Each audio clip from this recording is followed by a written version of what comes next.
that the Independent Electoral Commission is the only authority empowered by the Constitution to declare results and to declare a winner.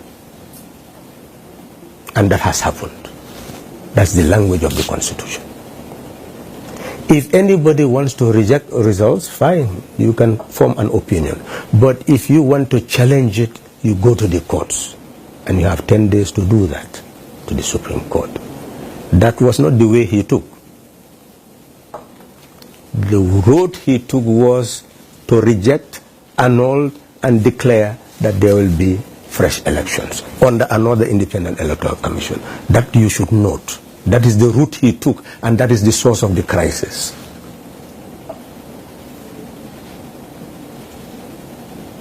When that declaration was made, and a threat that he will not tolerate any demonstrations, the coalition met, reviewed the words, reviewed the letter, reviewed the spirit, and we saw that the spirit was no longer calling for peaceful transfer of power. It is calling for confrontation. And the coalition said that it is not interested in confrontation. It will not take part in confrontation. No demonstration will take place because the Constitution will prevail. The language of the Constitution says that the Independent Electoral Commission will declare the winner. But since election takes place within 3 months before the end of the term of office of the incumbent, we read the Constitution well, got our legal advice properly, and knew that the incumbent is still effectively the President of the Republic of the Gambia until his 5-year expires. And that is in January 2017. So the President-elect made a declaration that he is declared elected by the competent body. And according to the Constitution, which has no ambiguity, he is to assume office on the day that the term of office of the incumbent expires. That is the order and command of the Constitution. So he issued a statement indicating, having been elected, all my supporters should focus on the day that the Constitution says I should assume office. And don't quarrel. If you see the soldiers in the street, know that the incumbent is still the President of the Republic of the Gambia. The institutions are under his control. He can order soldiers to go and be deployed anywhere. See them, go about your business. That was the language of the President-elect issued, and we'll give you all the addresses, copies of the addresses that he has made so far before you leave. That was the language. And when he gave that address, and it was a very trying moment for the nation, for the coalition, he added that both he and the incumbent were born in 1965 when Gambia became independent. They are duty-bound to ensure a smooth transfer of power. And that he, in his own language, intends to invite him as the second president of the Republic, along with the first president, to his inauguration. So one cannot talk about inflammatory remarks here. It has never been part of the language of the President-elect. Not during the campaign period, not after the declaration of results, not after even the issue of unconstitutional statements.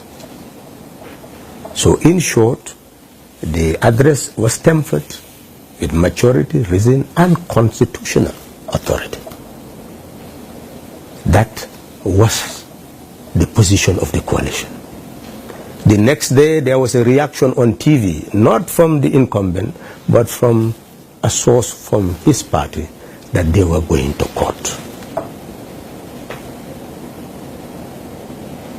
Eventually, we heard that they have heard.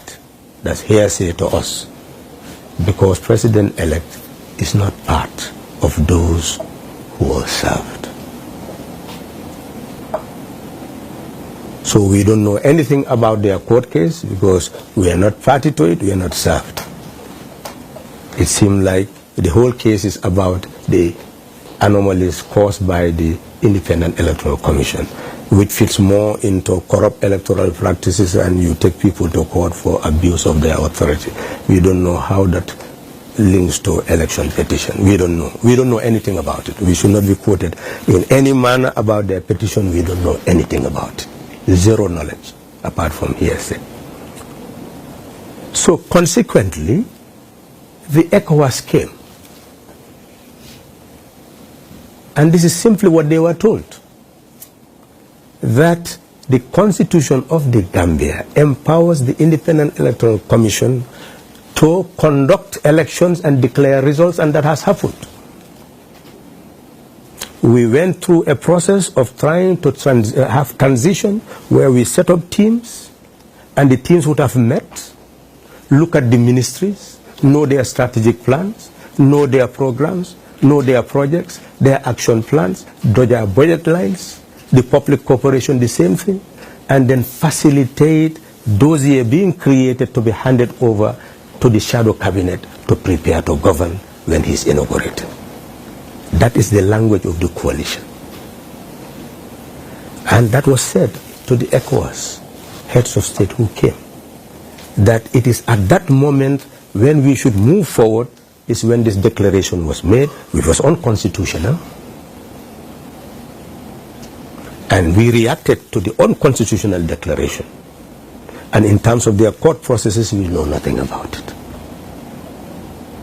And emphasized to him that the way we calm the supporters of the president-elect is to focus their mind on constitutionality, to tell them that the incumbent is the president, outgoing president, up to the end of his term, and on that day he is going to assume office, and therefore let everybody prepare for that inauguration.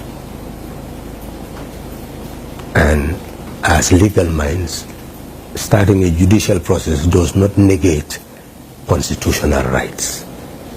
So he still considers this as his constitutional right as president-elect to be ready for inauguration and prepare for that inauguration. That is the message to the ECOWAS. They gave advice that what has been done, they've heard that our supporters here and there had conflict. We said, yes, there could be skirmishes, and we heard about skirmishes, but we now establish a national reconciliation committee of the coalition. Anywhere we hear conflict, we send them there, and we have solved. If you talk to the Inspector General of Police today, and you should do that before leaving, he will tell you that our National Reconciliation Committee had met him several times and had told him if he hears any conflict anywhere before he acts, let him inform us and our team will go there. And it's a mobile team. Any time of the night they will go, and they have been doing it. And we have solved all the problems that came to our notice amicably, without court action, without prosecution. We've been told of languages used. We said, well, maybe at the spur of the moment, everybody can say anything. But all those people who were accused of making those statements, we went back to them, they will say, we've been misquoted here and there. So we felt that we've put our house in order. That statements are issued by the proper authorities. And those who have been uttering those statements had not been quoted of saying anything that threatens public peace, that threatens others. And here I will come to conclude. We believe it's an invention to talk about prosecuting the incumbent. The language of cyberspace, of the online media, etc., who has control over them? They insult anybody, they say anybody, because they are in different factions. Some will be your supporters, some will be your opponents, so they are likely to say anything. That's the way of the world today. But people must be fair in their comments. And the incumbent, I hope, is fair, in the sense that he will not say anything that the president-elect has said, had him say, or the spokesperson, or any authorized person. that threatens him.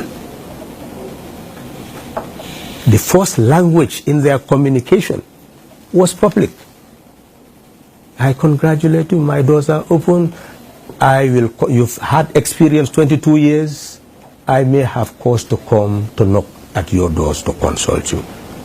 That was the language from the president-elect, recorded in public space. And I hope anytime you meet the incumbent, you will remind him of what we had said, what the president-elect had said. At the most critical moment, when he said he has nullified things and he had no power to do so, reaction could have been to attack. We're going to do something, something will happen. But there too will give you the address. We are all born in 1965. We should be committed to the supreme interest of our nation so that we can make history together. This has never happened. You will see it in the address. And that what I would want is to invite you as the second president of the Gambia, with the first president, to my inauguration as the third president of the Gambia. You will see it in the address. And through radio interviews, etc., push to the hilt to say something about injustices that may have prevailed. He said, yes, justice is absolutely essential, and injustice should be redressed. But we are going to take the route of truth and reconciliation. This is the language of the president-elect. And a state that is responsible must listen to a language from a responsible authority to be able to indict if there is need to indict. And we hope that you will know those facts and put it across. So lastly, we have been telling people as a whole that you cannot criticize something and then sink to it. The coalition want to bring redress. So therefore, we want the rule of law.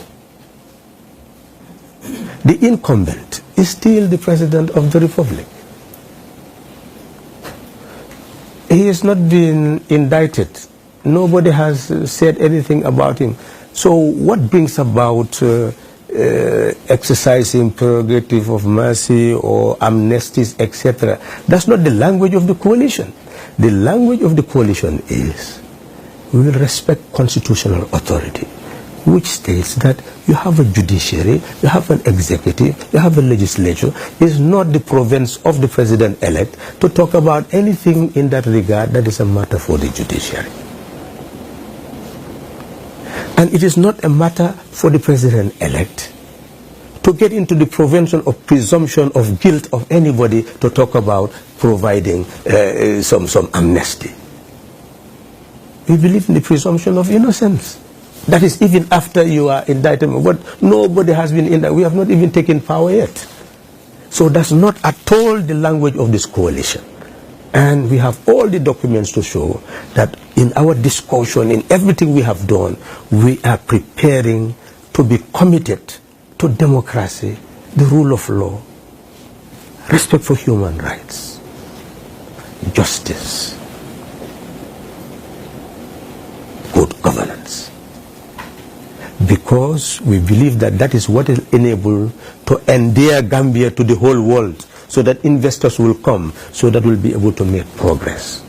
And that is why my conclusion is, as far as we are concerned,